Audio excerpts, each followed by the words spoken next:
It is gearing up to be another big week in the Sean Combs trafficking trial. Testimony set to resume tomorrow, with another one of Combs' former assistants taking the stand. At a point in my life, like, we all grew up in the streets. They had a recording of Meek and Diddy making love. Ew. I don't know if it was love. Okay, you have it. Let's hear it. So I want to get right into it, man. How you feel about these rumors surrounding, Diddy and TD Jakes? Man, what I think about it is this, when I grew up in the church, the sinners was not supposed to have the same atmosphere with the saints. Y'all, Diddy's case just went from messy to straight up nuclear. What started with Cassie breaking her silence has now exploded into full-blown chaos. Leaked courtroom audio allegedly links not just Diddy, but Will Smith, Meek Mill, and even Pastor TD Jakes to the madness. Yeah, this is way deeper than anyone thought. Folks, this ain't no regular scandal, this right here.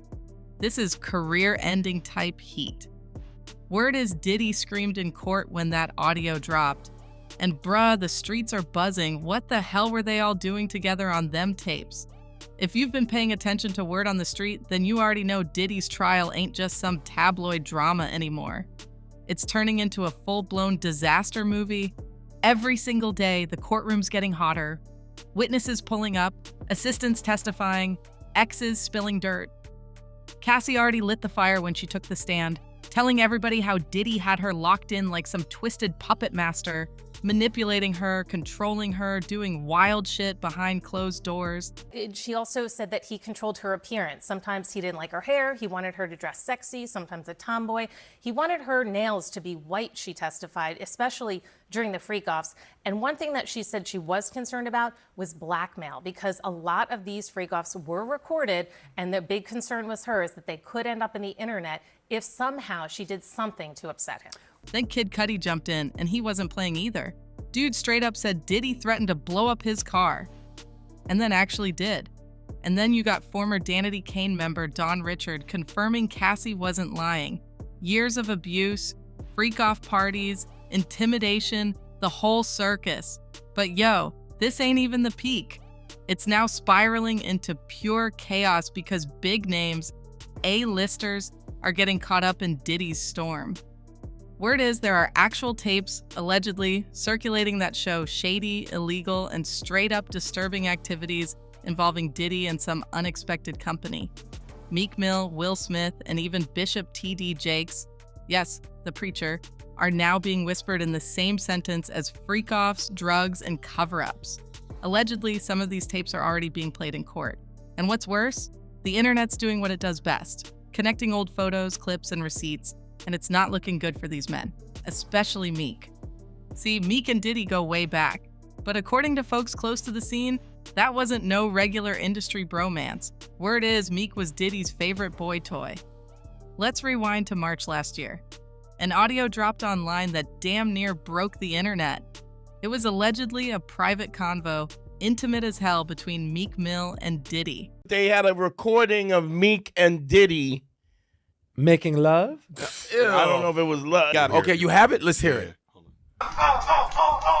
Everybody had theories, but most people believed what they heard was real. And if it was AI like Meek claimed, it was the most realistic AI anyone ever made. Meek tried to shut it down quick. He jumped on new Twitter, talking about how people are using bots to destroy his name. He said, "My voice is so powerful as a black man from the ghetto worldwide, they want it gone. I'm a real king straight out the trenches, under control of no human. They learned how to damage can't stop us of brands from bots and campaigns like politicians." Okay, motivational words and all, but real ones in the streets weren't feeling it. They weren't buying it. It made folks suspicious. Why he sounding defensive as hell? Like maybe, just maybe, he was caught, and now he trying to play it off with that they trying to bring a black man down card. But here's where it gets even nastier. A resurfaced video showed Diddy on camera calling Meek daddy. Hey, what's up, King Son? Man, you doing it, man. You deserve it, daddy. You putting in that work. proud of you. I love you. Bruh, let's pause. Ain't no street dude calling his homie daddy. That right there made everybody stop and say, yo, what the hell is going on here? Meek tried to fire back again, claimed he got 100K ready to find out who's trying to smear his name. He tweeted, "The streets know what's up with me, that's not the case. We talking about business side, somebody powering these bad campaigns with Meek Mill again. I got 100K for a thorough investigation of who's powering and how exactly my name connect to this." Strong talk, right? But then nothing. Radio silence, no investigation, no update. So now folks are saying maybe that 100K tweet was just a panic move, just something to throw out there to stop the noise. But the noise only got louder. Next thing you know, people start talking about Meek's 27th birthday party, the one Diddy threw for him. If you thought that was just a chill celebration, think again. Diddy rented out the Parisian Palace in Vegas, $25K a night, for Meek. The party happened 3 days after Meek's actual birthday, and they allegedly wore matching outfits. Real talk, matching outfits? And the wildest part? There was a woman covered in plastic, serving sushi off her body, lingerie dancers, drugs, booze, and everything in between. When the party wrapped at 3 a.m., that mansion was trashed. Property manager Jason Haight said it looked like a damn war zone. Blood-stained sheets, used condoms, broken bottles, powder all over the floor, and even panties and 2 phones in the bushes. Ain't no way that was just a birthday celebration. That was some full-blown freak-off madness.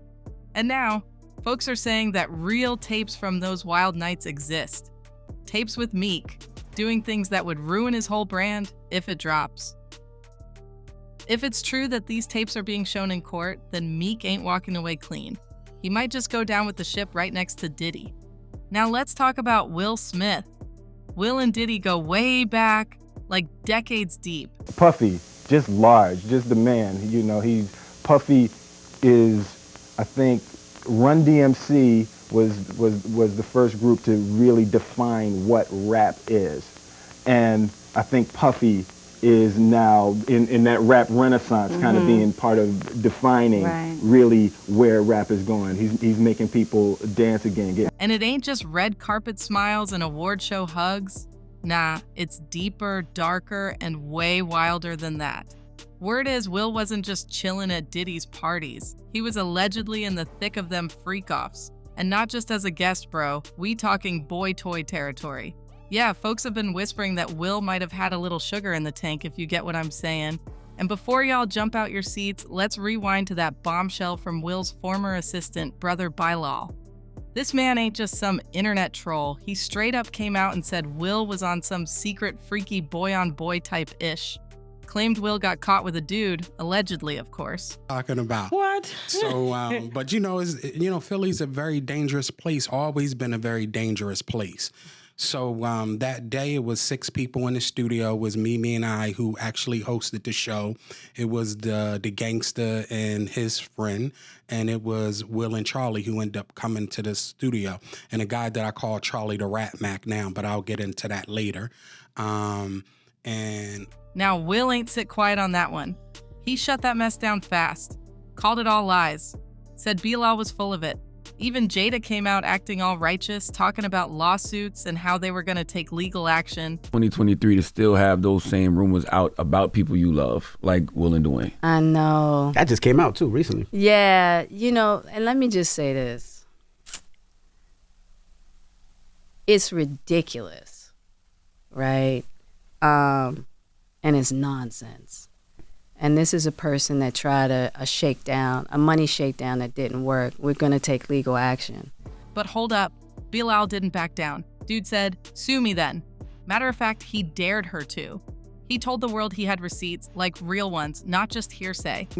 You said I extorted you. You said as a money shakedown. You said a lot of things about me to get other networks or other podcasters or bloggers scared for me to come on because they think they're going to be sued. Well, Tasha wasn't sued and I wasn't sued. So you got 2 weeks to issue an apology because me and Will's situation were about business. And I want you to sue. If not, Jada, I'm going to sue you. I'm going to sue you because you know that you're a liar and you know that the things that you said were untrue. Let's get into. And here's the wildest part. Jada went ghost after that. Not a peep, no lawsuit, nothing. So now tell me, how many folks you know make threats like that if they capping? Exactly. The streets have been buzzing ever since. Now, let's connect the dots. Will Smith, Diddy, freak-off parties, phones off, cameras confiscated. It's a secret society with loose morals and tighter NDAs. Everything gets real freaky, real fast. You either participating or you're watching some next-level madness. And guess who's been allegedly spotted at these things more than once? Yup, Will. That's why no matter how loud he yells lies, folks ain't buying it. That image he sold for years, the perfect husband, the family man, the Hollywood good guy, that image got cracks, and Diddy's mess just threw gasoline on them. And don't forget what Cat Williams once said. He said, if you play the Hollywood game right, you rise fast, but if you don't play, they chew you up. And if you play too dirty, they keep you around. Now ask yourself, why Will Smith threw all this noise through Diddy's arrests, the lawsuits, the exposés, the nasty leaks, ain't said nothing? Why no clear statement? Why no distance? The only time he said anything was at his comedy tour in San Diego, denying involvement like it was some kind of PR checklist, which many didn't buy. And now that these court tapes are allegedly dropping with some wild audio and names flying around like bullets in a shootout, Will's name might not stay clean for long if them tapes even mention him. That Fresh Prince title might just be replaced with something a whole lot darker. Now let's talk about TD Jakes, because word on the street is the bishop ain't just preaching behind the pulpit, he might have been freaking behind closed doors. Allegedly.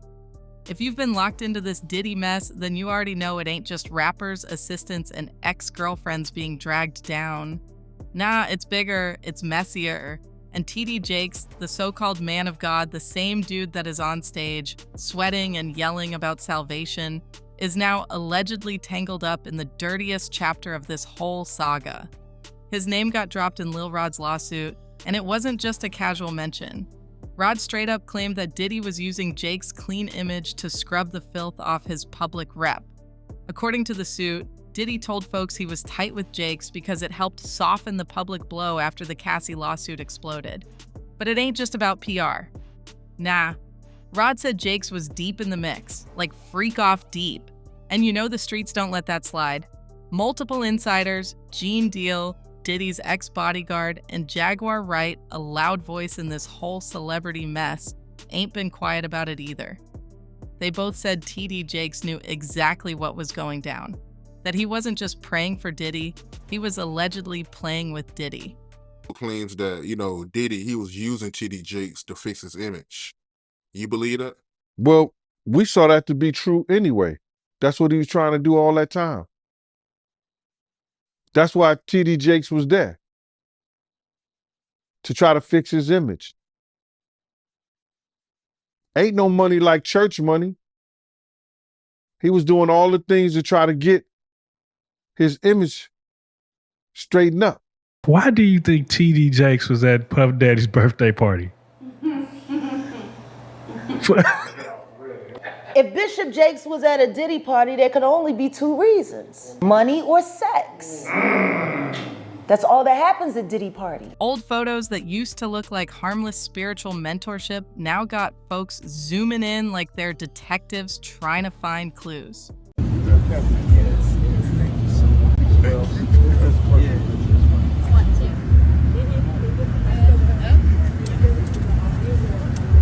And the scariest part? Jakes has been silent as a tomb. No press conference, no statement, no lawsuit against Lil Rod, nothing. Bro just went ghost. And when big names vanish like that after their name gets tossed in a scandal, that's when the block starts whispering harder. And let's keep it real. These parties Diddy was throwing, there were no networking mixers with champagne and gospel music in the background. These were full-on freak-offs. Drugged-out fueled chaos. Rooms with no phones, doors locked, security tighter than the White House. And now folks are saying TD Jakes, a pastor, might have been walking around in there. That's dark. Especially when alleged victims like Allie Carter are coming out saying they were used as party favors when they were underage, talking about assault and being passed around by grown-ass men while others just watched. I was a party favor. What does that mean? I was a party favor. I was somebody you could take off the table. So you're telling me they set children? I set children on a table. Like when you go to a birthday party and they have gift bags for everybody that comes that have candy and toys in them, Yep. and they set them on the table. So you're telling me at the freak off parties, they put children on the table instead of gift bags, and then people can do what?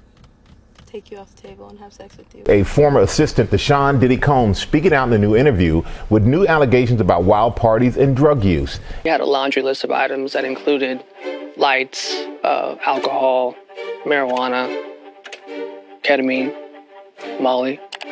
Those requests started to become more frequent. You throw a preacher into that mix? Bruh, it's crazy. And then came Pastor Dwayne Youngblood. He said Jakes tried to assault him in church when he was just 18. Said he got receipts, witnesses, phone logs, brought the whole arsenal. Home. Well, after taking him back to her home, he says, come on in, let's talk. You can't even imagine being 18, 19 years of age. This person is killing it, and they're saying to you, come on in, let's talk. And so I did. I went in. And I got up from the table. He got up from the table. He walked around toward the way I had to exit quicker than I got over there. And when I started to walk past him, he pulled me to himself, wrapped his arms around me, and tried to kiss me. And in that moment, I literally died. I could not. I tell you, to this day, I can't remember how I got out of that place. And I get to sleep and get up in the morning. And in the morning, I step into our bathroom and my home phone rings. My mother answers the phone and she says to me, Wayne, it's Elder Jakes. And I get on that phone. And when I get on that telephone, I can hear water. He is sitting in a bathtub.